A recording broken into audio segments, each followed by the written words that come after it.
Hi, this is Gila. Today, as I speak, it's part of the Jewish holiday of Sukkot. It's also known as the Feast of the Tabernacles, when many Jews eat and some even sleep under the stars in a little hut outside called a sukkah, with a roof of leaves and plant material which lets in the rain and the wind. Now, although I was planning to take it easy anyway, thanks to falling over twice on the day before the holiday started, I've been forced to take it even easier than I was planning, though fortunately I didn't do any major damage. Now, the essential idea of Sukkot is that we show our reliance on the one loving creator of us all to protect us, though we don't actually have to sit outside when it rains, and that ultimately everything comes from him. Now, whether you personally believe in God or not, it is certainly a time of holiday, of joy and family get-togethers here in Israel. And this commandment, along with other Jewish commandments, is well over 3,000 years old. So we've been doing it for a lot longer than any real civilization has existed in Western Europe.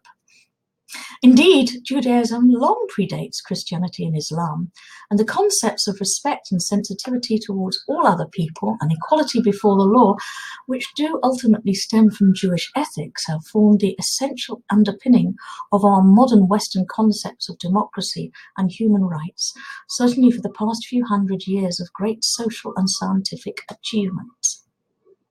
Yet, sadly, it seems those rights which past generations suffered and many people even died for us to enjoy today are presently on a course towards extinction.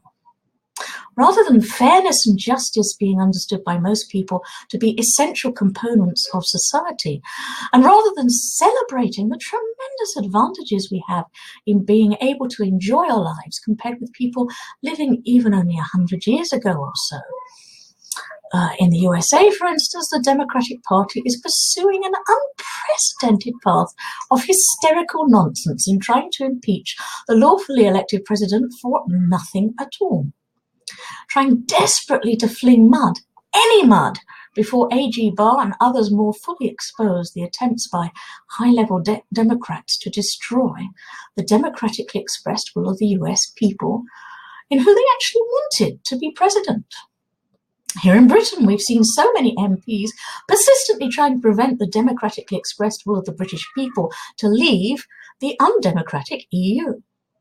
In both countries, the mainstream media seems more preoccupied with trying to blacken the reputation of anyone, even slight of very left wing, than actually reporting real news or facts, falsely accusing many good people of supposedly being racist or bigots. And anti-Semitism is rearing its vile head more overtly once more, thanks largely to the growing influence of Islamic supporters, and crazy unscientific nonsense about gender is now being spouted to the detriment of real observable facts.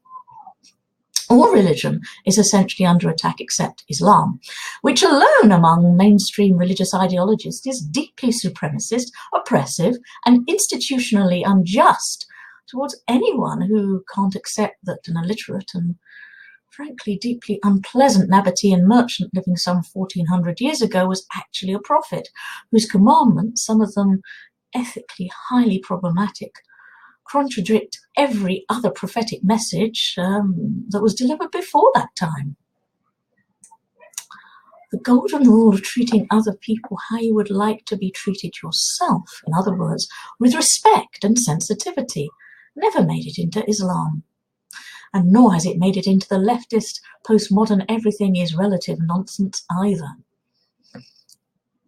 Whether you believe in God or not, whether you follow any kind of religious path or not, the golden rule of treating other people how you would like to be treated yourself is nevertheless vital for us to be able to sustain any real kind of freedom, fairness, and human rights, as enshrined only 70 years ago or so in the Universal Declaration of Human Rights.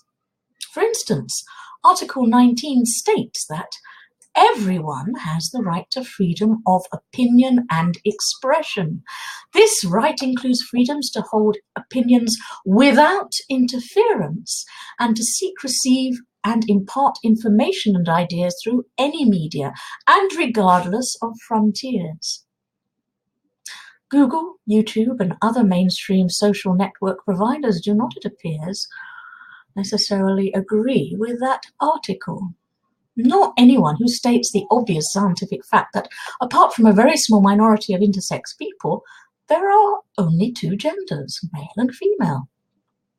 Nor anyone in Western Europe who dares criticize Islam for its clearly stated and unjust treatment of non-Muslims, ex-Muslims, women, homosexuals, and their rights to disagree.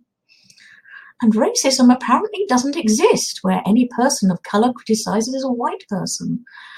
And apparently you can only be sexist if you're male. Seems to me that the message rather than the means to implement it is what is all important, certainly amongst at least some members of a left-leaning section of society, which apparently left all rational thought and true respect for their fellow human beings behind in the process.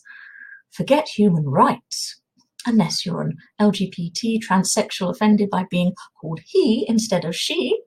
Forget compassion, unless it is for immigrant Muslim single mothers who complain when put up in decent accommodation, but it is nevertheless not in keeping with their inflated expectations.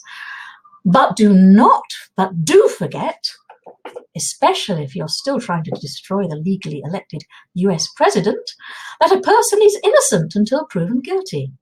And let's make up laws we go along if you want to silence Tommy Robinson. And let's collapse our hard-won human rights and freedoms. Let's allow our sisters and daughters to be raped and pimped by Pakistani Muslims in the interests of racial diversity. And let's all commit suicide as any kind of real democracy by following the advice of the Red Queen to Alice of believing 6 impossible things before breakfast, as we see our societies collapsing around us and the immense human suffering caused by this.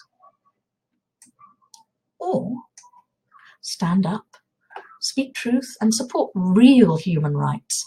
Check out what the Universal Declaration of Human Rights actually says. I'll give a link to it below. And do what you can to fight, whatever the personal cost, to put real concepts of morality, honesty, fairness, and justice at the heart of our civilization once more. Human society has never been perfect, of course not. But if we have good moral principles as not only the foundation of our own lives, but at the center of what we expect from people of influence and power, and refuse point blank to support anyone actively trying to destroy those, we will actually be doing far more to support true social justice than anyone paying lip service to the constantly changing, relativistic, irrational social expectations, which have no real substance or reality. Sitting in our sukkah, well, I'm not, it's just out there actually, but I have been to eat. Sitting in our sukkah here in Israel, life isn't perfect, but it is good.